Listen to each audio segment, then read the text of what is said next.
y siempre va a buscar, como individuo, siempre y cuando tenga objetivos iguales a los de los otros, va a estar en armonía, ¿no?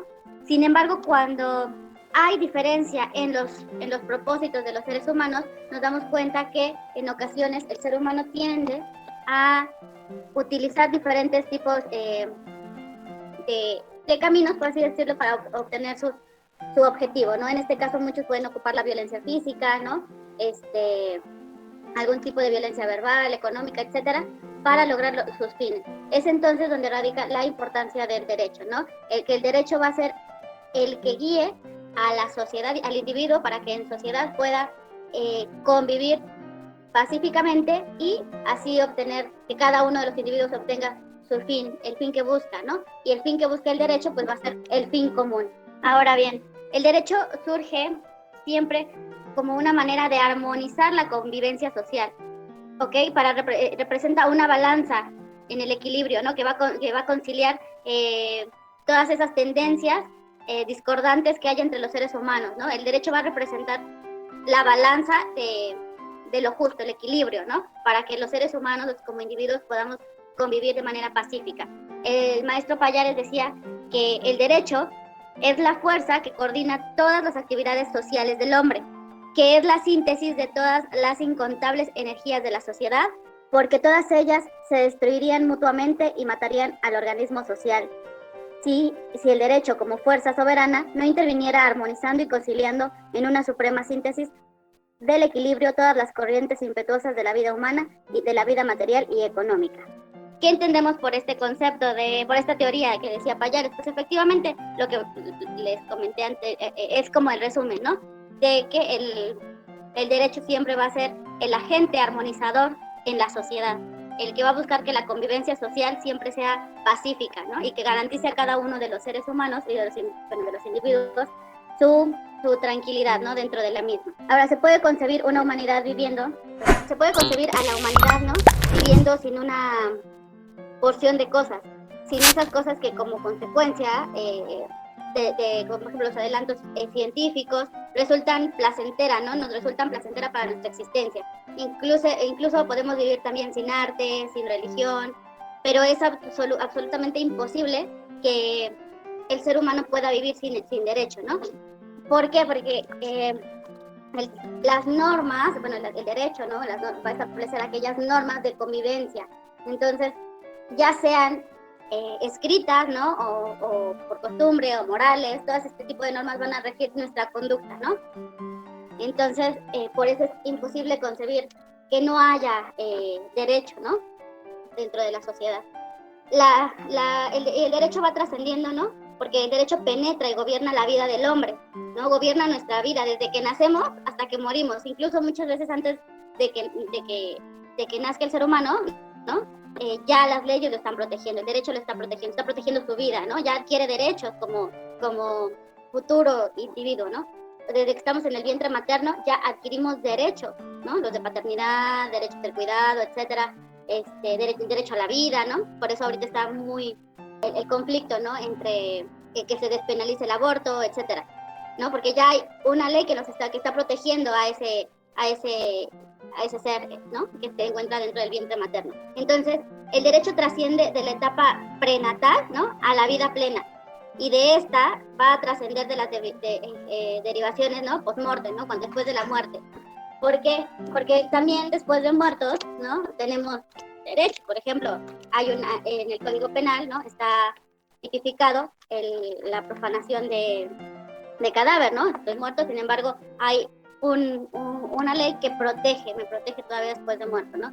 En leyes civiles, ¿no? Pues el testamento, que mi voluntad se cumpla. Yo decidí ceder mis bienes, ¿no? Heredar mis bienes, perdón, a determinadas personas. Entonces, el derecho va a hacer que mi voluntad se cumpla, ¿no? A través del procedimiento civil que corresponda, ¿no? Para la apertura de mi testamento. De este modo, bueno, la ley se explica que la ley proteja a bueno, les decía, entonces la ley siempre nos va a proteger incluso mientras estemos dentro del vientre materno, ¿no? Cuando estamos en gestación, y ahí, por ejemplo, se nos puede atribuir derechos hereditarios, ¿no? si mi padre fallece, ¿no? El padre del menor gestante fallece, obviamente el feto, el bebé, adquiere derechos hereditarios, ¿no? Siempre y cuando, obviamente, no exista un testamento del padre en donde excluya, ¿no? Al producto. El derecho siempre va a perdurar y subsistir muchas veces después de la muerte, como les decía, a través del juicio hereditario, ¿no? Conservando y transmitiendo los derechos y obligaciones que no se disuelven con el deceso. Ahora, dentro de la misión y el fin del derecho, la misión del derecho, ¿no? Siempre ha sido, desde el inicio de las sociedades, de las colectividades, es el ordenar la convivencia, ¿no? Sobre una base de equilibrio, de disciplina, siempre encauzando y moderando todos estos apetitos y las violencias del hombre, ¿no? Que tenga, para poder lograr una sana convivencia. Con este propósito, ¿no? Dentro de la misión del derecho, el propósito va a señalar los medios pacíficos para lograr el adecuado desenvolvimiento de la propia personalidad del ser humano, ¿ok? Del individuo. Ahora bien, el fin supremo al que siempre va a aspirar el derecho va a ser el realizar su misión en forma justa, ¿no? Puesto que un orden y disciplina social, impuestos, siempre van a ser impuestos entre lo bueno y lo malo, ¿no? Siempre van a ser justo, siempre va a buscar ser justo y equitativo, ¿no? Podríamos añadir, ¿no? Que la justicia es la constante y firme voluntad de dar a cada uno lo que corresponde, ¿ok? Entonces el derecho siempre va a buscar eso, ¿no? Lo justo, el equilibrio, de dar a cada quien lo que le corresponde. No porque tenga la fuerza de exigirlo, sino simplemente porque le corresponde y debe darse no en forma transitoria, sino permanente, ¿no? Ahora, dentro de esto, vamos a entender qué es el derecho y en qué consiste, ¿no? El derecho, vamos a entenderlo como aquella ciencia normativa, ¿no? Que va a ser producto de la cultura y del acontecer humano, ¿no? Cuando veamos las fuentes, vamos a darnos cuenta que una de las fuentes del derecho son aquellos movimientos revolucionarios, ¿no? Por ejemplo, el movimiento de independencia nos trajo ciertas leyes, ¿ok? El movimiento, la Revolución Mexicana, etcétera, como estos fenómenos sociales, ¿no? Van desencadenando en determinadas normas. Por ejemplo, la ley Olimpia, ¿no? ¿De qué derivó la ley Olimpia? La ley Olimpia deriva del caso de una chica, ¿no? Que es sujeta a discriminación por unas fotos que ella se tomó, que mandó al novio, etcétera, y que queda ella en estado de indefensión. ¿Por qué? Porque el que distribuyó las imágenes, ¿no? Pues lo hizo sin el consentimiento de ella, independientemente de que ella sea la del video o no, la de las fotos o no, lo hace sin su autorización. Entonces ella genera todo un movimiento, ¿no? Hacen marchas, etcétera, todo. ¿Y qué deriva en esto? La famosa ley Olimpia consiste en la modificación de ciertos artículos en distintos códigos penales de los estados de México, ¿no? Aquí en Puebla, a partir fue en el 2018, me parece que se modificó el código penal para establecer las sanciones a quien, como dice la redacción del artículo, ¿no? A quien distribuya imágenes o modifique, etcétera, etcétera, sin consentimiento y que pongan en evidencia la intimidad sexual de la persona, ¿no? Entonces nos damos cuenta cómo los determinados movimientos van generando nuevas normas, nuevas leyes, etcétera. El hecho de ahorita el derecho que se tiene a la convivencia, ¿no? La ley de convivencia, ¿no? Que es el legalizar la unión de personas del mismo sexo ante las leyes civiles, ¿no? ¿Cuál es otra? Por ejemplo, en materia civil igual, el hecho de que ahora, por ejemplo, en Puebla, la mujer, la madre puede decidir qué apellido lleva su hijo, ¿no? Si primero va el apellido de ella o primero el apellido del padre, etcétera. La cuestión es esta de las marchas en favor de la mujer, las marchas en favor del aborto, todos estos tipos de movimientos sociales nos damos cuenta que van desencadenando determinadas leyes, ¿no? Normas. Entonces, por eso siempre el derecho va a ser producto, ¿no? De la cultura, ¿no? Del acontecer humano que exista en ese momento dentro de la sociedad. Siendo el orden social un conjunto de normas pues lógicamente el derecho que las contiene será también un sistema preceptivo, ¿no? Que va a enunciar no precisamente el modo efectivo de producirse, ¿no? El fenómeno jurídico, sino cómo debe producirse. La violación de las normas, ¿no? De las normas del derecho, lejos de afectar la validez, traerá, ¿no? La ocasión en que el derecho surja con toda su esplendidez y magnificencia, o sea, que eso va a dar pie a que el derecho pueda producirse, ¿no? Ahora bien, el derecho va a ser siempre un producto de la cultura, como decíamos, pero debemos situar todo lo que es producto del intelecto humano también, aquello que el hombre hace para realizar mejor sus fines, ¿no? Su propio destino, las cosas que, bueno, en otras palabras, tienen el sello de su personalidad. Podemos decir en consecuencia que el derecho consiste, ¿no? En un vasto conjunto de reglas, ¿no? Dirigidas a organizar las sociedades, proyectándolas hacia una convivencia pacífica, ¿no? Es que dentro de él vamos a encontrar reglas que pueden ser escritas o no, como les decía, ¿no? Pero que de todos modos viven dentro de la conciencia del hombre y de los pueblos, ¿no? Y que tienden a irse perfeccionando este tipo de leyes, o reglas, normas, ¿no?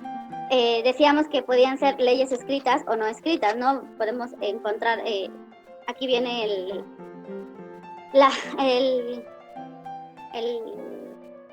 tema de, por ejemplo, del derecho y la moral, ¿no? Que se ha dicho con frecuencia que entre el derecho y la moral existen una muy estrecha relación, ¿no? Ya que el fenómeno jurídico es esencialmente moral, ¿no?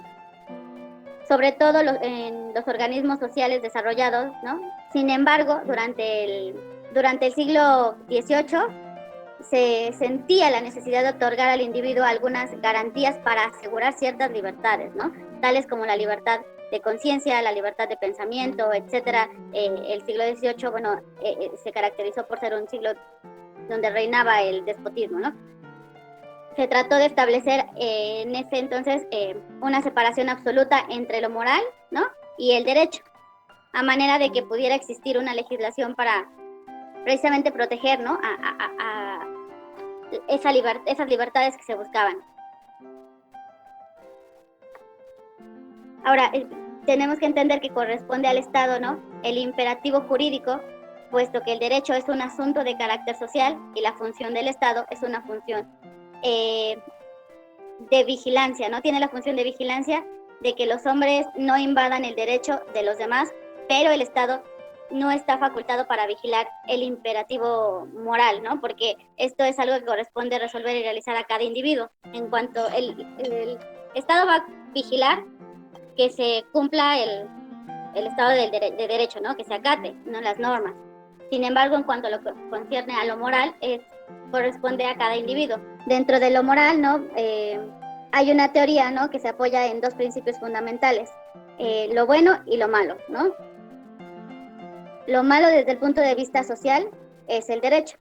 De acuerdo con esta teoría, ¿no? La diferencia entre moral y derecho quedaba establecida en dos imperativos, el imperativo moral y el imperativo legal, explicando que el primero debe sujetarse al principio de haz a ti mismo lo que quieras que los otros hicieran a sí mismos, ¿no?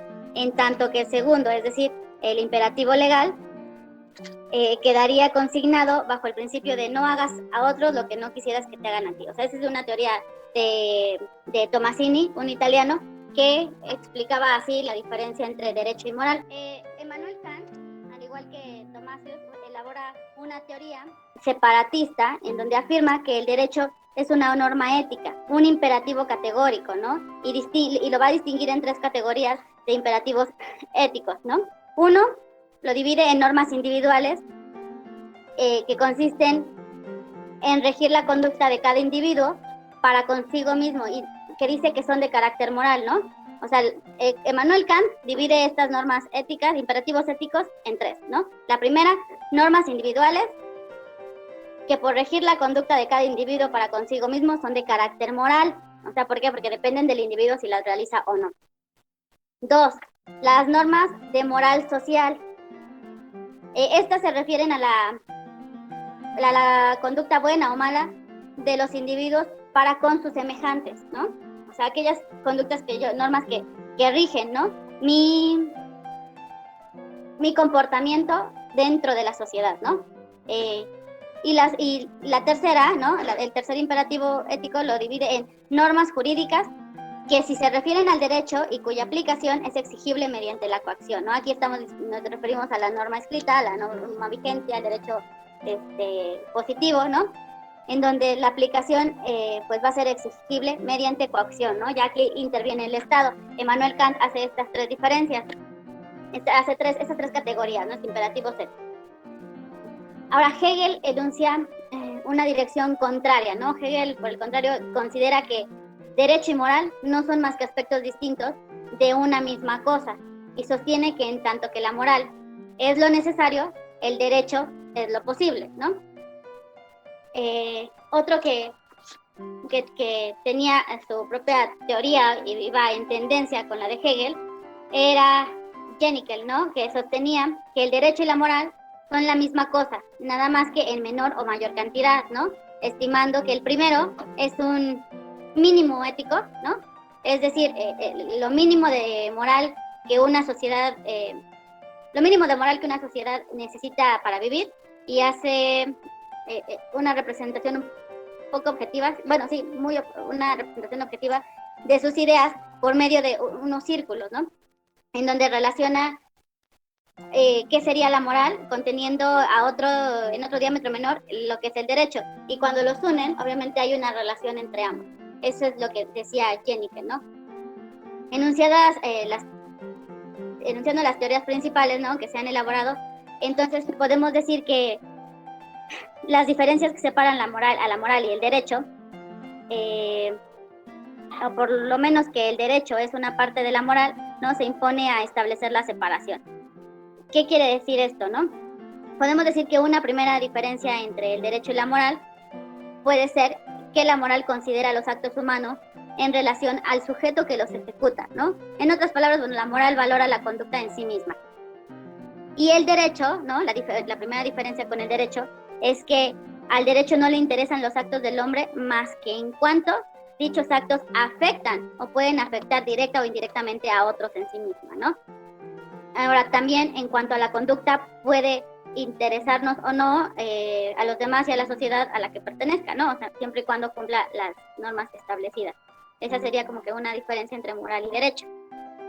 Otra segunda diferencia, podemos decir que las normas morales van a ser unilaterales, ¿no? Como les decía hace ratito, en la diferencia, en los imperativos categóricos que enuncia Immanuel Kant, donde dice que las normas individuales que rigen la conducta de cada individuo para consigo misma, ¿no? Van a ser de carácter moral. Efectivamente, porque las normas morales siempre van a tener un carácter unilateral, ¿no? Y las jurídicas siempre van a ser de carácter bilateral, eso sí ya lo vieron en su trabajo, ¿no? ¿Qué quiere decir bilateral? ¿No? Es unilateral porque las reglas morales, ¿no? Frente al sujeto a quien obligan, no existe una persona autorizada, ¿no? Para exigirle ese cumplimiento del deber, ¿no? A ver, ¿alguno de ustedes me puede dar un ejemplo? ¿Le viene a la mente algún ejemplo de una norma moral? Ayudar a una persona a cruzar la calle. No robar. Exacto, ¿alguien más? Lo que usted decía, no hacer a los demás lo que no quieres que te hagan a ti. Ajá, le estamos tomando como una norma moral. ¿Alguien más? Dar el asiento a alguien o a embarazadas o personas de la tercera edad. Exactamente. Ser agradecidos. Exacto, muy bien. O sea, son normas morales, ¿no? Que no implican una sanción, ¿no? Legal si dejamos de cumplirlas, ¿no? Por ejemplo, ¿qué será el cederle el asiento a una persona, ¿no? Es una norma moral, ¿no? Pero si yo la quiero hacerla o si no, no va a haber una autoridad que me sancione ese acto, ¿no? El dejar de observar esa norma, ¿no?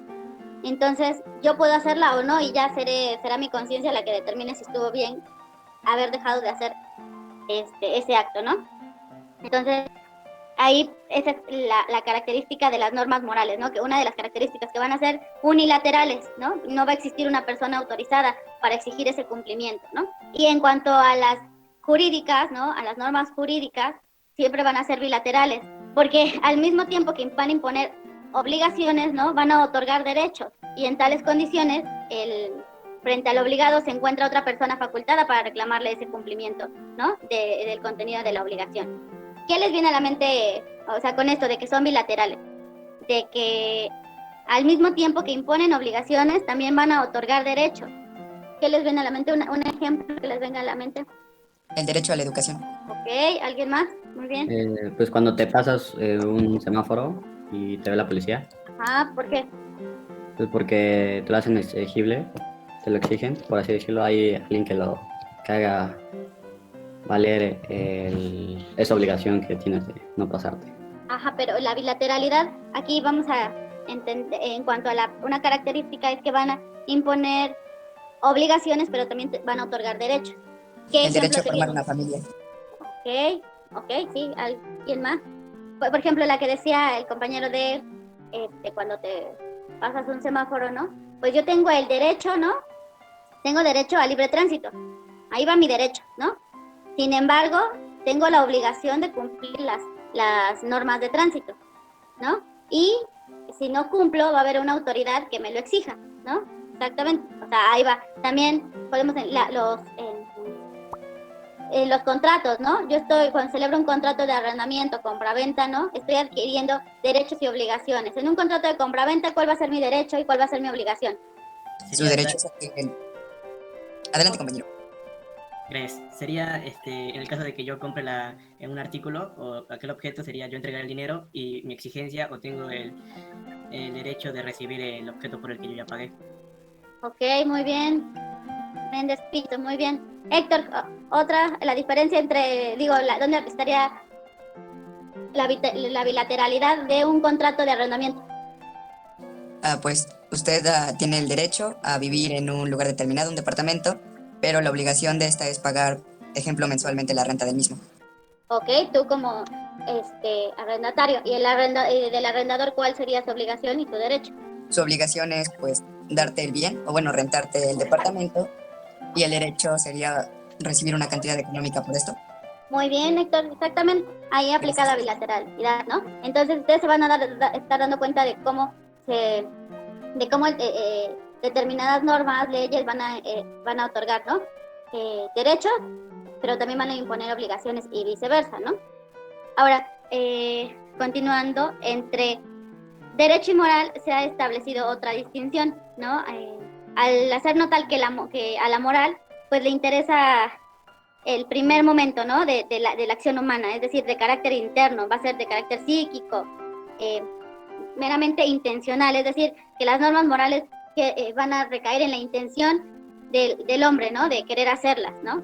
Su campo de acción va a estar limitado hasta en el momento en que la voluntad se exterioriza, ¿no? Entonces, es decir, las normas de carácter moral van a tener límite hasta el momento en el que yo las realice, ¿no? A ver, subí al autobús y vi a una señora embarazada, ¿no? Pues yo sé que le tengo que dar el asiento, ¿no? Pues bueno, se lo doy. Hasta ahí finaliza, ¿no? Se exterioriza en el momento de que mi voluntad la exterioriza. En cuanto al derecho, en el derecho, además de que se exteriorice un acto, ¿no? Tiene un segundo momento, ¿no?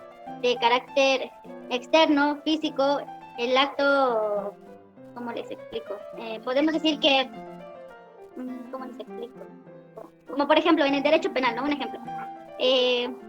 La inocencia se presume, ¿no? Y la culpabilidad debe probarse. En este enunciado, ¿no? De que la inocencia se presume y la culpabilidad debe probarse, donde encuentran la voluntad exteriorizada, ¿no? Y lo que le corresponde al derecho. ¿Algún voluntario? La inocencia podría ser el hecho de que la persona no cometió esa conducta o no realizó ese acto, y la voluntad sería que aquella persona que la realizó, los motivos por el cual realizó dicho acto. Ok, muy bien. ¿Alguien más? Ok, dentro de este enunciado donde dice la inocencia se presume, ¿no? La culpabilidad debe probarse. Es decir que podría haber realizado el acto, sin embargo se va a presumir mi inocencia, ¿no? Donde dice la culpabilidad debe probarse, es donde al derecho le corresponde, ¿no?, acreditar que efectivamente ese acto se exteriorizó. Yo realicé ese acto y cuál fue el modo, ¿no?, voluntario, etcétera. O sea, eso se refiere este enunciado, ¿no? Y eso como una diferencia entre moral y derecho, ¿no? O sea, si yo hago un acto moral, ¿no?, nadie va a presumir si lo hice o no lo hice, o si no se va a presumir mi inocencia, ¿no?, en determinado acto, ¿no? Si no se dio el asiento a la persona, a la mujer embarazada en el autobús. Ni tampoco va a haber quien tenga la obligación de probar, ¿no?, que no realicé o que sí realicé ese acto, ¿ok? Como con las normas jurídicas en el derecho, ¿no? Otra diferencia entre derecho y moral es la coercibilidad, ¿no? La coercibilidad que tiene el derecho y la incoercibilidad de la segunda. Otra vez regresamos a lo mismo, ¿no? Los actos morales, ¿no?, las normas morales que existen, quedan a libre albedrío de cada individuo el cumplirlas o no cumplirlas, ¿no? ¿Por qué? Porque no va a haber una autoridad que me sancione por dejarlas de observar. Bueno, en el caso de las normas morales, ¿no? Bueno, a lo mejor en tu casa tu mamá te va a regañar si no saludas a tu abuelita, ¿no?, que llegó, pero ya es independiente. Eso ya es el poder de la chancla, ¿no?, dicen. Entonces, ahí podemos ver la diferencia, ¿no? O sea, las normas morales a mí van a ser incoercibles porque no hay quien me coercione, quien me obligue, ¿no?, a cumplirlas, a observarlas. Y en el derecho siempre van a ser normas coercibles, ¿no? Porque siempre va a estar la posibilidad de obligar al cumplimiento, de hacer que esas normas jurídicas se observen, ¿no? Y va a haber, y en el caso de que dejen de observarse, va a haber un procedimiento, ¿no?, que establece el Estado, previamente establecido por el Estado, etcétera, por las leyes, ¿no?, en donde se puede se exija el cumplimiento de esa norma que dejó de observarse. Por ejemplo, en el incumplimiento de un contrato, ¿no? Yo, vendedor, recibí el pago y dentro del contrato establecía que debía entregar el producto en 10 días hábiles, ¿no? Llegaron 15 días y no lo he entregado, entonces estoy dentro del incumplimiento del contrato, ¿no?, lo que se denomina incumplimiento de contrato. Entonces, ¿quién va a hacer que yo cumpla, ¿no?, con la obligación adquirida al momento de hacer el contrato de la compraventa? ¿Quién me va a exigir a mí? ¿Quién me va a coercionar ese cumplimiento? ¿Algún voluntario? Hay unas normas jurídicas. Muy bien, Uriel. ¿Alguien más? ¿Las normas jurídicas a través de quién? ¿El Estado? Muy bien, Emiliano. Exacto, chicos, muy bien. O sea, la norma jurídica, ¿no?, que protege al comprador va a ser la que protege y me obliga, ¿no?, a cumplir, va a ser la que me obligue, valga la redundancia, a cumplir con lo previamente establecido, ¿no? ¿Y a través de quién? Bueno, a través del Estado, ¿no? Cuando, por ejemplo, si entre las partes, ¿no?, del derecho civil no llegaran a un acuerdo, entonces el comprador tiene la protección del Estado para exigir vía el proceso correspondiente, ¿no?, el cumplimiento de ese contrato, la entrega del bien, ¿no?, que él ya pagó, etcétera, etcétera. Entonces nos damos cuenta que va a haber una coerción, ¿no?, hacia el vendedor que no quiere entregar el bien adquirido. Bueno, decíamos que por último, ¿no?, algunos autores también establecen una diferencia entre derecho y moral, ¿no?, diciendo que la norma moral va a ser autónoma, ¿no?, en tanto que la jurídica va a ser heterónoma. ¿A qué se refiere con que la norma moral va a ser autónoma? Bueno, se dice que será autónoma porque para que sea obligatoria, es necesario el reconocimiento o adhesión por parte del sujeto, ¿no?, sin que esto quiera decir que no valga por sí misma, aún en la hipótesis de que el individuo a quien se dirige no la acepten, ¿no? O sea, volvemos al mismo ejemplo de el cederle el asiento a una mujer embarazada, ¿no?, dentro del autobús, o a una mujer o a una persona de la tercera edad, ¿no? Es una norma moral que yo puedo, o sea, que cada individuo es libre de aceptarla o no, ¿no? Cuando suben al autobús, si quiero la observo, si no, no. Y por eso dice que va a ser autónoma, ¿no? Porque va a depender de cada individuo, ¿no?, de su autonomía, es decir, si la cumplo, ¿no?, si a lo mejor dentro de mi núcleo, ¿no?, en el que yo me desenvuelvo, esa norma no está bien vista. Un ejemplo mejor, ustedes se dan cuenta que los franceses acostumbran a saludarse con 2 besos en la mejilla, ¿no? Y en ocasiones con un beso en la boca, ¿no? ¿Quién es otro? Ahí, no me acuerdo en qué país es en donde se saludan de beso a los hombres, ¿no? De beso en la boca a los hombres. Si ustedes llegan a ese país, ¿no? Hay un dicho que dice, a donde fueres, haz lo que vieres, ¿no? Pero bueno, a lo mejor a ti no te parece correcto porque no estás educado de esa forma, ¿no? Esa es una norma moral, ¿no? Que está establecida en ese país, en ese lugar, ¿no? Que han adquirido, y que es independiente, ¿no? Que de forma autónoma ellos lo llevan a cabo, ¿no? De manera cotidiana, por costumbre, etcétera. Es una norma moral que está bien vista en ese núcleo. Ahora sí, uno de ellos viniera a México, ¿no? Obviamente, pues también va a captarse a lo que ve acá, ¿no? Las normas morales que aquí hay, que bueno, esa no sería una norma bien vista, ¿no? Ese acto no sería bien visto aquí dentro de la cultura mexicana, dentro de las creencias que tenemos, etcétera, etcétera, ¿no? Ese es un ejemplo, ¿no? De que la norma va a ser autónoma. La norma moral radica en su autonomía, ¿no? Porque depende de cada sujeto, ¿no? El reconocimiento de esa norma, con base obviamente en su formación y educación. Ahora, en cuanto a la norma jurídica, se dice que será heterónoma, porque esta obligación se establece por el derecho de una manera objetiva, ¿no? O lo que es lo mismo, con una total independencia de lo que el sujeto piensa. Por ejemplo, el delito de homicidio, ¿no? Por ejemplo, comete el delito de homicidio, ¿no? Quien prive de la vida a otro, ¿no? Yo, individuo, no puedo dejar de observar esa norma, ¿no? ¿Por qué? Porque está establecida en un código penal, ¿no? Hay una sanción, el Estado me va a exigir su cumplimiento en caso de, si yo dejo de cumplirla, ¿no? Va a haber una sanción, ¿no? Ahí hay una coerción de que yo tengo que cumplir esa norma jurídica que va a ser heterónoma porque ya está previamente establecida independientemente de si a mí me guste o no, ¿no? A lo mejor a mí me encanta andar matando a la gente, sin embargo, está prohibido, ¿no? La ley me prohíbe que yo realice ese acto, ¿no? Por eso decimos que va a ser el derecho tiene la característica de su heteronomía. Ahora bien, ¿alguna duda, chicos, en cuanto a la coercibilidad, la incoercibilidad, la autonomía, la heteronomía, la unilateralidad y la bilateralidad? Y ya la siguiente clase seguimos con las demás, la relación del derecho, ¿no? Las diferentes acepciones del derecho subjetivo, vigente, positivo,